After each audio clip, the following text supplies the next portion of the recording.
भगवान गौतम बुद्ध की इन बातों में छिपा है अशांत मन को शांत करने का मंत्र। आप भी जानें।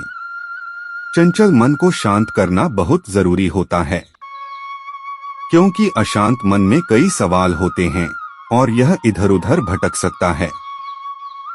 गौतम बुद्ध मन को शांत करने के आयामों के बारे में बताते हैं। हम सभी जानते हैं कि व्यक्ति का मन बहुत चंचल होता है।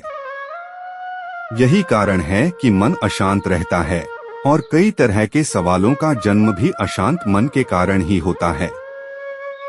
यदि आप जीवन में शांति चाहते हैं तो इसके लिए जरूरी है मन को शांत करना। लेकिन मन को शांत कैसे किया जाए? गौतम बुद्ध से जुड़ी इस कहानी के माध्यम से आप जान सकते हैं कि मन को शांत करने का क्या तरीका है। तो आइए जानते हैं इस कहानी के बारे में, जिससे आपका जीवन बदल जाएगा। एक बार एक लड़का गौतम बुद्ध के पास जाकर कहता है, मेरे जीवन में बहुत अशांति है, कृपा करके आप मेरा मार्गदर्शन कीजिए जिससे कि मैं इस अशांति से छुटकारा पा सकूं।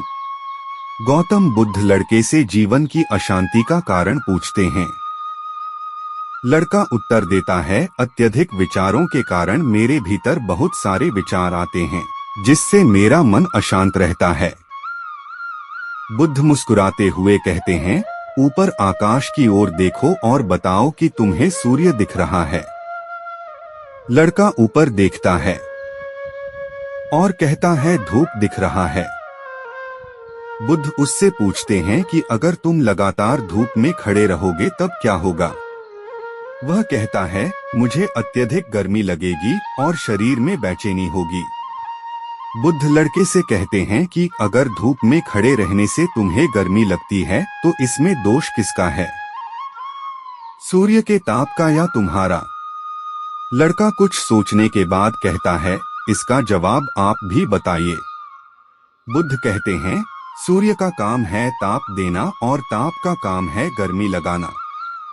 ऐसे में तो दोष तुम्हारा ही है कि तुम धूप में जाकर खड़े हुए, जिससे कि तुम्हें गर्मी लगी। तुम्हें अगर शीतलता चाहिए तो तुम्हें छांव में रहना होगा। ठीक इसी तरह चंचल मन का भी स्वभाव होता है, विचारों और भावनाओं को जागृत करना।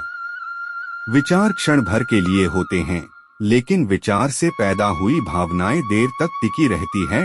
लेकिन यह तुम्हें निर्णय लेना है कि तुम्हें विचार और भावनाओं के साथ चलना है या अलग दिशा बनानी है। बुद्ध कहते हैं, मन को शांत करने के लिए तन के आयाम पर काम करना सबसे आसान तरीका है। शरीर के स्तर पर हमारी कर्मेंद्रियां और ज्ञानेंद्रियां है। कर्मेंद्रियां कर्म और ज्ञानेंद्रियां ज्ञान से जुड़ी होती है। इससे हम अपनी संवेदनशीलता को बढ़ा सकते हैं, यानी हम जो भी काम करें उसे आनंद के साथ करें। मन के आयाम से हटकर तन के आयाम पर जाने से ही तुम्हारा चित्त शांत होगा। ऐसा करने से तुम मन के आयाम से हटकर शरीर के आयाम पर आ जाओगे। ठीक उसी तरह जैसे तुम धूप से हटकर छांव में आ सकते थे। मन के आयाम से हटने पर तुम्हारी जागरूकता तन पर आ जाएगी। जब तुम तन के आयाम पर काम करोगे तब तुम्हारा चित्त शांत होगा। इसलिए हर काम को तन के आयाम पर करने से मन स्वतः शांत हो जाता है। लड़का बुद्ध से कहता है, अपने भीतर के सुर को कैसे सुने?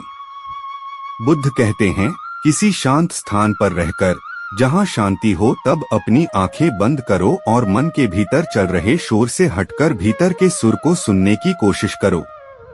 सुर निरंतर चलता रहता है, लेकिन बाहर के शोर के कारण तुम अपने मन के भीतर चल रहे सुर को नहीं सुन पाते हो। जब तुम अपने दोनों कानों को अपने हाथों से बंद कर दोगे, तभी मन के सुर को सुन पाओगे। इस तरह तुम मन की अशांति से दूर हो जाओगे और तुम्हारा मन शांत हो जाएगा।